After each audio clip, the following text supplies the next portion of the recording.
So the Indie Spirit Awards just dropped their nominations, and because it's the Indie Spirit Awards, I have not seen all of these movies, but from what I have seen, I am going to give some just reactions and predictions as well as what I would personally pick to win. Starting off with Best Editing, the only movies in this category that I have seen are How to Blow Up a Pipeline and Theater Camp, and I would definitely pick How to Blow Up a Pipeline. Both of these films do a great job at editing, but the difference is that Theater Camp's editing is because it is a mockumentary, while How to Blow a Pipeline just felt like a much more creative decision for how it was edited that way. You know, Theater Camp, it's edited to stick to the formula of a mockumentary, except it's just a really good mockumentary. But How to Blow Up a Pipeline is just really well edited as a film, period. You know, just, and it could have been edited in so many different ways, but what they picked just worked really well. And yeah, that's why I have How to Blow Up a Pipeline as my personal pick, and also what I think will be picked, just because the editing in that film is phenomenal. For Best Cinematography, I have only seen The Holdovers and Monica, and I would pick The Holdovers any day of the week. Monica was a well-shot film, and the just cinematography of Monica is probably the most redeeming part of that film to me, because aside from the cinematography, I'm just not a big fan of this film, and I personally thought it was pretty dry. But The Holdovers is able to capture the feeling of a film made in like the 80s or 70s or even the 60s.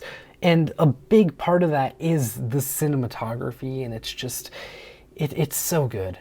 You know, and personally, I don't think that The Holdovers has the best filmmaking of the year, but of The Holdovers and Monica, Holdovers for me wins for sure. Best International Feature, I have only seen Anatomy of a Fall, but will be seeing Zone of Interest as soon as possible, because Zone of Interest looks so good, and they just dropped a new trailer that looks incredible, and I'm just like, oh my god, this movie, I want to see it so badly, but I can't see it yet. But anyways, of course, because Anatomy of a Fall is the only film that I have seen, I would personally pick Anatomy of a Fall to win this category, but I do think that they will be picking Zone of Interest. This is the Indie Spirit Awards, and of all the award shows to pick Zone of Interest over Anatomy of a Fall, it would be this one, just because Zone of Interest is a more unconventional type of film, while Anatomy of a Fall, despite being a foreign film, is a lot more conventional, and I think could be appreciated by a lot more American audiences. But because this is a film festival for independent films, a lot of which haven't really been appreciated by American audiences, I don't think that they would care about how conventional or unconventional films are. At least definitely not as much as like the Oscars would. So that's why I think Zone of Interest will win here, and I hope it wins here, because it really looks like Anatomy of a Fall will be taking the cake for international film everywhere else. So I hope Zone of Interest gets recognized somewhere. Best First Screenplay, I've only seen May, December, and Theater Camp, and honestly, this is not even close to me. May, December is just, I don't even know how to describe May, December. It is just an indescribable piece of art. While Theater Camp is a good time. Don't get me wrong, I like Theater Camp, but May, December was just, it was just this, I don't know, I had this experience watching May, December that was joyful, but also just incredibly disgusted. And I haven't really experienced that with a movie before, at least not in the way that May, December did for me. And, you know, just for that reason alone, I would pick May, December by a landslide over Theater Camp. But also, you know, May, December has been getting a lot of really good reception, so I would not be surprised if the Independent Spirit Awards also picked May, December. Best Screenplay, really happy to see Bottoms get nominated here, but I do not think that they will win, nor would I pick them. Personally, I think Past Lives is gonna win here. It really looks like Past Lives got a huge resurgence at the Gothams, and I think that that's definitely going to continue into the Independent Spirit Awards, though I would personally pick The Holdovers. I am going to watch Holdovers at least once every December until the day I die. Like, seriously, it's that kind of a movie for me, and yeah, it's just phenomenal. And carrying over into Best Breakthrough Performance, Dominic Sessa is way better than the only other performance I have seen in this category from Marshawn Lynch. The fact that Marshawn Lynch got nominated here is honestly kind of wild. Like, good for Marshawn, but also your performance was okay. It was fine. It wasn't bad, it didn't take me out of the movie, but it also wasn't great. I wasn't moved by this performance or anything, and I think it's a crime that Rye Lane did not get nominated here whatsoever. Like, they had Vivian Oparah right there, staring right down the camera, and Rye Lane just doing one of the best performances of the year, and to not nominate her for Best Breakthrough Performance is criminal. This also means that at least Greta Lee has to be nominated for Best Performer, but also probably Teo Yo as well, because technically they are both breakthrough performers, but if they are not in the breakthrough performer category, I would assume that they are in the actual Best Performer category, because if not, that is also a crime. Like, just, they both give great performances in Past Lives and really should be nominated in the Independent Spirit Awards. Best Supporting Performance, I mean, Divine Joy Randolph, Charles Melton, Glenn Howerton, I love seeing all of them here. Personally, I would pick Divine Joy Randolph. I think that the Oscars are going to pick Divine Joy Randolph.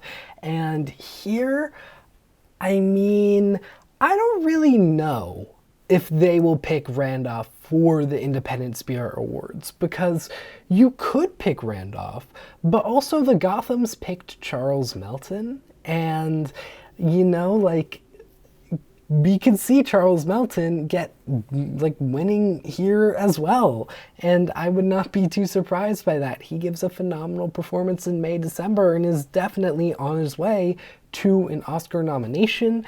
I wish Julianne Moore was also in this category, but, you know, that's too bad. I found her performance to be incredible in May, December as well.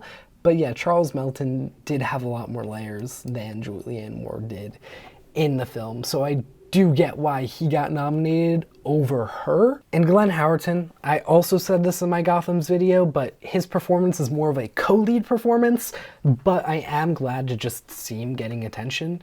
I don't think he's going to be nominated at the Oscars just because of how many, you know, contenders there are for the Best Supporting Actor award. But every time I see him nominated for something outside of the Oscars, it makes me very happy, because it was one of the best performances of the year, and, you know, it's getting the attention it deserves. Okay, well, I was on the money with Greta Lee and Teo Yo both getting nominated for Best Lead Performance, and personally, I think Greta Lee will win. However, if somebody else did win, I would predict either Franz Rogowski or Tiana Taylor, and personally for me, I would probably pick Natalie Portman for May, December, but I just don't think that she's gonna win here. It really seems like they are loving Past Lives, nominating both Teo Yo and Greta Lee, as well as nominating it for Screenplay. Two other performances I just want to mention quickly are Andrew Scott for All of Us Are Strangers, and Jeffrey Wright for American Fiction. I have not seen either of those films yet, but I am very excited to. That's the only reason why I didn't mention either of their performances until this moment. Best First Feature, the only film I've seen here is 1001. I could also really see 1001 winning here. It did win, I think, the Audience Award at Sundance, so that would make sense. I'm going to make the same point I made in my Gotham's video for a second. not nominating Rye Lane for Best First Feature is a crime. Rye Lane is the best rom-com just that has been made, period, in years. So yeah, just to not nominate a film that breaks through the type of genre that is just so formulaic. You know, like, take a look at the rom-coms that are being made right now. They all look so formulaic, but Rye Lane breaks through that and takes full advantage of the formula while also bending it in just unique ways, and the production of the film and just everything about that film was just fantastic. And yeah, just to not see Rye Lane here or Vivian Apara in Best Lead Performance or Breakthrough Performance is really sad to me. Best Director, I would personally pick Todd Haynes. However, I'm really expecting Celine Song to win here. You know, her direction in Past Lives was incredible, and she is just a new filmmaker that has burst onto the scene with one of the best films of the year. To a lot of people, the best film of the year. And I really need to rewatch it, honestly, because right now it's kind of low on my rankings, and I feel like if I rewatched it, I would probably really put it a lot higher than it currently is. But yeah, she would totally deserve it. Past Lives is a wonderful movie, and it deserves all the credit and praise it is receiving. And we've made it to the end of our journey through the Independent Spirit Awards, ending on Best Feature Film. I would pick May December. Again, like, I loved May December. It gave me a just film experience that I haven't had with any other film like before. Hopefully you watch May December. If this video has taught you one thing, watch May December. But I'm predicting Past Lives to win here. I'm predicting Past Lives to do not necessarily sweep as strongly as Everything Everywhere did at these awards last year, but to do a very similar job.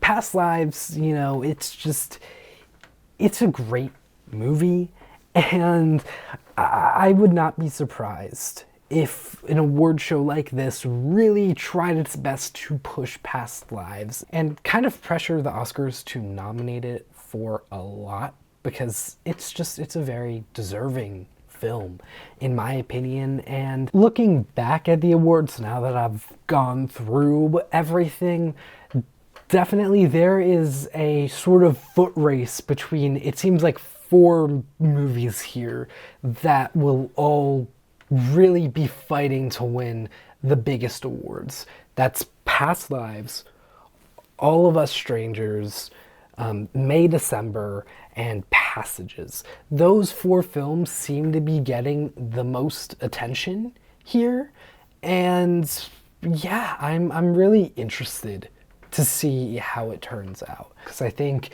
of these 4 films, I'm expecting only 2 of them to have a real big shot at winning any Oscars, but I don't know which 2. My prediction personally is Past Lives will be a strong contender for Screenplay, and then we'll see either Franz Rogowski or Andrew Scott be a strong contender for Best Actor.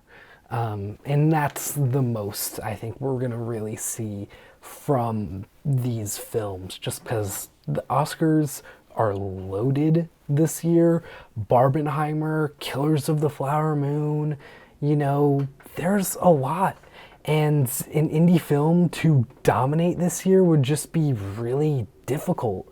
And any other year, I think Past Lives could really have won a lot. But yeah, not this year, because it's 2023, and this is the best year for movies we have had since 2019. Anyways, thank you for watching this kind of messy video. If you want to see my review of May December, which I really talked up here, please check it out.